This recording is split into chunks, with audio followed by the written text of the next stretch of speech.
Hey kids, as we finish up our study of Chicago in the 1920s, spending a little bit more time with the St. Valentine's Day Massacre, um, talking really more about how, who did it. We pretty much know why it was done, but there are a lot of competing theories on exactly who was in the garage that day, who pulled the trigger, why the North Siders were there, all that kind of stuff.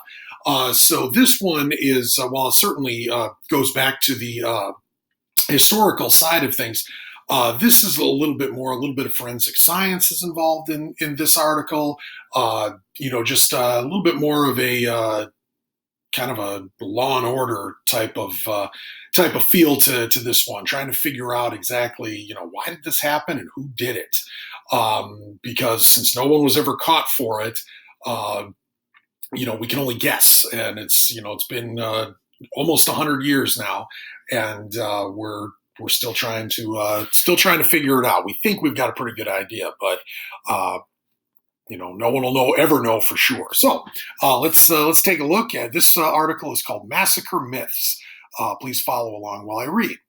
Okay, why all the confusion? The St. Valentine's Massacre on February 14th, 1929, became one of the most famous events in Chicago history by the time the Chicago police were able to get Highball out of the garage at 2122 North Clark Street. Nobody had ever seen a murder like it before. Gangster killings up until then had been one-on-one affairs, usually handled with a pistol. One bullet typically did the trick, and it was just another bootlegger dead on a Chicago street. The massacre, though, was different. 7 men were killed in horribly gruesome fashion, obviously murder in execution style. The power of the Tommy gun was still something with which most people were not familiar. The sight of shredded bodies on the floor was shocking to Chicagoans, who normally considered themselves tougher than residents of other cities because of the bootlegging capital's reputation for violence. The pressure was on the police to do something quickly to solve the case and make Chicago safe again. Cops did it. 2 of the massacre gunmen dressed as policemen in order to gain easy entry into the garage. Witnesses from the apartments on Clark Street saw police enter and exit the garage. So the first story that went out in the newspapers was that it was real Chicago cops who had committed the crime. Most figured pretty quickly that the cops were really gangsters dressed up as police. However, the Chicago Police Department was very corrupt during Prohibition. Everybody knew that many Chicago cops accepted bribes to ignore the bootlegging and gang violence that went on, so the idea that a few of them might be fierce enough to actually commit murder was not totally out of the question. The police had a bad reputation, and to make matters worse, Major Fred Silloway, head of the U.S. Prohibition forces in Chicago, made it clear that he believed the killers really were cops. And here you see actually a Wisconsin, Milwaukee newspaper that kind of printed their first edition of the newspaper afterwards as if it really was police who had really done it, real police that had done it, which was not the case. But that's the first story that went out. Okay, following along. The newspapers. In the early 21st century, newspapers have declined in their importance as the internet has given people the ability to find out news almost as it happens. In 1929, though, they were the main way for people to get information. TV did not exist and radio was still brand new and not in widespread use yet. There were dozens of newspapers in Chicago competing for readers. Papers came out in the morning and then again around dinner time to give people the chance to catch up on the news. Extras or extra editions would be released if something important enough happened, like on February 14th, 1929. With that many papers to write, inaccurate information sometimes got into the paper, such as the idea that the gunmen were actual Chicago cops. In later years, historians used those newspapers to study the event. One of the difficulties in studying history is determining the difference between reliable information and unreliable information. One cannot assume something is true just because it appeared in the newspaper the day after the massacre. That is true of any media report on an event, especially a big one, where people are demanding information as quickly as possible, such as the assassination of John F. Kennedy or September 11th. Sometimes historians make mistakes and trust bad information that got into the newspaper. Then the story gets told with bad information that never really happened, but in the early confusion gets trusted as fact. And then here's another example of something that was gotten wrong right at the very beginning. If you look at this part here where it says Purple Gang Detroit held assassin band, uh, one of the early rumors was that the killers came from the city of Detroit, which their big gangster crew there was called the Purple Gang, which actually they really weren't from Detroit. They were from St. Louis, but nobody knew that at the time. The hijacked liquor story. Even today, most accounts of the massacre say that the Moran gang was in the garage to accept delivery of a truck of Canadian whiskey hijacked from Capone. This might make sense, since that is certainly what the trucks at 2122 North Clark were used for. In addition to saying he thought the killers were cops, Major Silloway also said that he believed the gang was there to deal with hijacked whiskey. Since they were bootleggers, it made sense.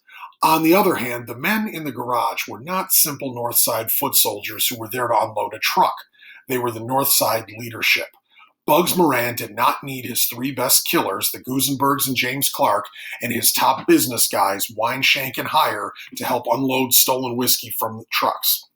He had plenty of regular guys, like John May, the unfortunate mechanic in the garage, who was in the wrong place at the wrong time to do a job like that. Additionally, even if the men were there to unload crates of whiskey, they sure weren't dressed for the job. All except for May were dressed in fine top coats, suits, and felt hats. One even wore a carnation. Only John May was dressed in work coveralls. Of course, everyone pretty much agrees May was there only to work on cars. It wasn't until author Rose Keefe discovered some friends and relatives of the Northsiders in the early 2000s, who were by this time very old, that the hijacked liquor story came into question. In her book, The Man Who Got Away, one said, "I can tell you one thing, there was no meeting with out-of-town gangsters or any plans to unload bootleg. They were there to meet Moran because he had been shot and they were losing their territory to Capone." So you hear still, if you were to look around YouTube for different documentaries about the St. Valentine's Day Massacre, you're still going to hear that was the reason that the Northsiders were in the garage in the first place, was to unload whiskey from the trucks. And no, they wouldn't use those guys to do it. This was the top bosses at the North Side. So yeah, more than likely that's not true, but you still hear it even in our day and age. People still think that's the reason. One car, two cars, front door, back door. Some other confusing ideas have made their way into most accounts of the massacre. Most stories only talk about the fake police car that was parked on Clark Street. Jeanette Landisman, one of the first witnesses to make her way down to the garage after the shooting, saw the first car pull up in front of the building. However, her elderly mother, who passed the time by watching the goings-on down on Clark Street, said she saw another police car pull up briefly alongside the first, then pull around the back. The second car makes sense for a number of reasons, but usually gets left out of the story.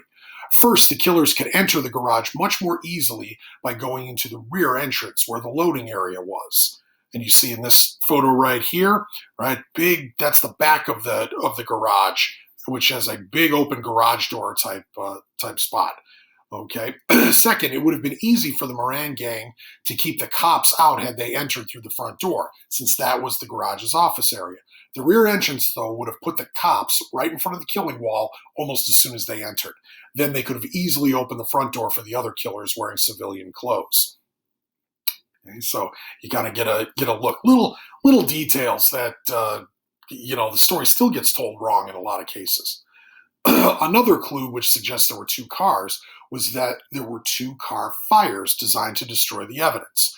One was in a garage at 723 North Wood Street a week after the massacre that was pretty quickly traced back to Clark Street. That fire was very heavily reported. There you see the newspaper from where they found one of the cars all burned up. That's the garage on Wood Street, which is on the north side, kind of a little ways away from the garage. But this is where they parked it, and that's where they tried to burn it up. And then there you actually see that same garage. It's still there, and that's where one of the cars was attempted to be destroyed. That's there even today. What isn't well known is there was a second car fire a week after the first, this time in the city of Maywood. Maywood is a suburb just outside of Chicago, but was part of Capone territory in 1929, not far at all from Cicero, Capone's base of operations. Unlike the first fire, there were clues at the second, such as a police siren, spent shotgun shells, and a notebook belonging to massacre victim Al Weinshank. Maywood was, however, outside Chicago, and Chicago cops very much wanted to control the investigation. So, Chicago Detective Chief John Steege dismissed the second fire as a fake designed to lure police away from the real car. Most likely, this second fire was the car that parked out front on Clark Street and carried the killers away from the scene, since it contained used shotgun shells and Weinshank's notebook, things the killers would have had only after the shooting. The Wood Street garage probably contained the car, most likely driven by Gus Winkler, and parked behind the garage on Clark. Of course, according to Chicago police, that car never existed. Who were the gunmen? The most intriguing question about the massacre was the obvious one. Who did it? Most scholars today believe that Al Capone's American boys committed the murder, but there are still many who believe otherwise. Bill Romer was an FBI agent who followed the outfit for years. His main job was tailing and listening to Tony Accardo, who became the boss of the outfit in the 1960s and 1970s. Back in 1929, though, he was Machine Gun Jack McGurn's driver. According to Romer in his book about Accardo, The Genuine Godfather, he heard Tony Accardo over hidden microphones say that he committed the murder along with McGurn, the murder twins, John Scalise and Albert Anselmi. Okay, so according to this FBI agent, those are the four guys who actually did it. Well, those men certainly were killers, but it does not make much sense when we examine it more closely. Accardo might have been able to get into the garage since he was young and relatively unknown at the time, but Scalise and Anselmi, the men who murdered Dean O'Banion, would have been recognized almost immediately, whether they were wearing police uniforms or not. The North Side gang had fought with the Jennas for years, and the murder twins, Scalise and Anselmi, were their two best and most known killers. The North Siders would have immediately started shooting if they saw them, not calmly lined up against the wall of the garage.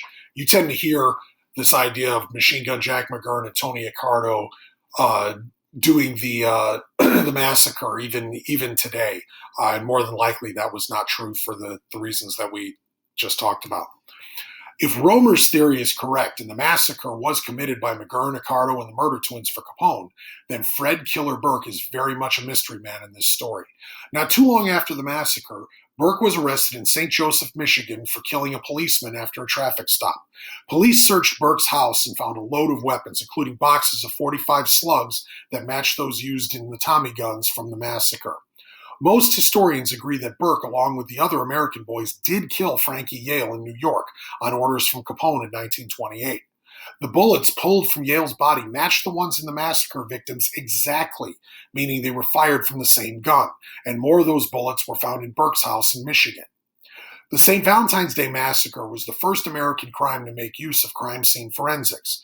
Modern crime scene investigation traces its roots back to the massacre. At the time, a lot of people did not know that every gun leaves grooves on the bullets, which are unique to that gun alone, like fingerprints.